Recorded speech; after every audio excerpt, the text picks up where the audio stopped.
خیریت سے ہوں گے۔ میں آپ تمام خواتین و حضرات کا دھیان ایک ضروری بات کی طرف توجہ چاہوں گا آپ کی، اور وہ یہ ہے کہ جیسے آپ سب کو پتہ ہے کہ کل 8 فروری الیکشن کا دن ہے، اور ہم تمام لوگوں میں سے بہت کم لوگ ایسے ہوں گے جو الیکشن میں ووٹ دینے جائیں گے، کیونکہ ہم یہ سمجھتے ہیں کہ ہم ووٹ دینے کیوں جائیں، کیونکہ یہ جو سلیکٹڈ لوگ ہیں وہی آنے یہاں پر، اور پھر زیادہ تر لوگ وہ ووٹ دینے نہیں جاتے۔ میں آپ کو ایک طریقے سے سمجھاتا ہوں کہ ہمارے ووٹ نہ دینے سے کیا فرق پڑتا ہے۔ مثال کے طور پر 100% لوگ ہیں، اور ان میں سے 40% لوگ جاتے ہیں ووٹ دینے کے لیے، اور 60% لوگ ووٹ دینے نہیں جاتے۔ تو ان 40% میں سے ہو سکتا ہے وہ آپ کا جو دشمن ہو، وہ جو ملک کا دشمن ہو، وہ سامنے آ جائے اور وہ جیت جائے۔ تو وہ کیوں جیتا؟ کیا وہ اپنے 40% لوگوں کی وجہ سے جیتا؟ نہیں، وہ 60% لوگوں کے ووٹ نہ دینے کی وجہ سے وہ جیت گیا۔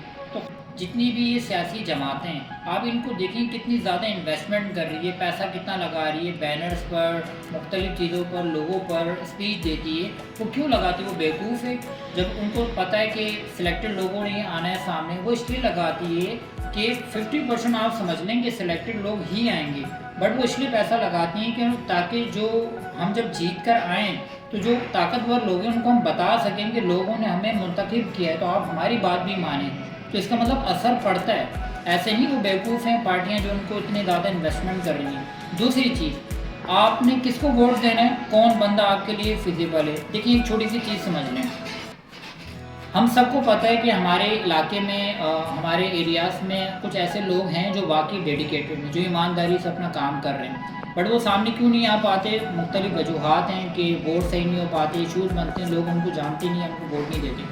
آپ سب سے پہلے یہ دیکھیں کہ آپ کے علاقے میں، آپ کے لوگوں میں کون ایسا بندہ ہے جو تھوڑا ڈیڈیکیٹڈ ہے، جو کام کر سکتا ہے، آپ اس کو سلیکٹ کریں۔ اور دوسرا یہ دیکھیں کہ آزادی سے لے کر ابھی تک ہمارے ملک کے اندر کتنے مسئلے مسائل آئے ہیں جس کی وجہ سے ہم ابھی تک کامیاب نہیں ہو سکے۔ مثال کے طور پر میں آپ کو بتاؤں، بڑے دکھ کی بات ہے کہ ہم ایک شہری کے لیے بنیادی کیا ضروری چیزیں ہیں، ایک اس کا پانی ہو، بجلی ہو، گیس ہو، خوراک ہو اور روزگار ہو۔ آپ دیکھیں یہ پانچوں چیزیں آپ کے ملک میں موجود نہیں ہیں۔ اگر ہم دیکھیں روزگار، تو آپ دیکھیں ہمارے یہاں پڑھا لکھا طبقہ روزگار کے لیے بہت پریشان رہتا ہے کہ کسی طرح اس کی کوئی جاب لگے اور وہ اپنے کوئی روزگار کا ذریعہ بن سکے، وہ بھی اس کو نہیں مل پاتا۔ خدارہ آپ سب سے ریکویسٹ ہے۔ اچھا، ساتھ ہی آپ بجلی دیکھیں، بجلی کے اندر جو آئی پی پیز ہیں، جو انڈیپینڈنٹ پاور پروڈیوسر کمپنی ہیں، ان کو گورنمنٹ جو ہے وہ 200 ارب روپے کیپیسٹی چارجز کی مد میں دیتی ہے۔ وہ ساتھ ہی ساتھ آپ دیکھیں اتنا دکھ ہوتا ہے کہ سپریم کورٹ کے ججز، جو ہماری سب سے اعلیٰ عدالتیں ہیں جو آپ کو انصاف دیتی ہیں، انہوں نے یہ کہا ہے کہ ہماری جو سیلری ہے، جب ہمیں پینشن ریٹائر ہو جائیں گی تو ہماری سیلری ہی ہماری پینشن ہوگی۔ کتنی دکھ کی بات ہے۔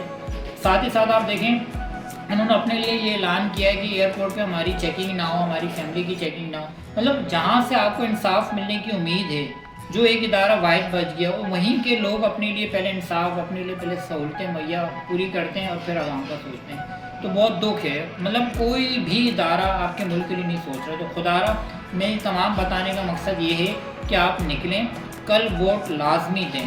اور میں ان لوگوں سے بھی مخاطب ہوں جو کسی پارٹی کے مخصوص لوگ ہیں، جو اپنی پارٹی کو ہر وقت ووٹ دیتے ہیں۔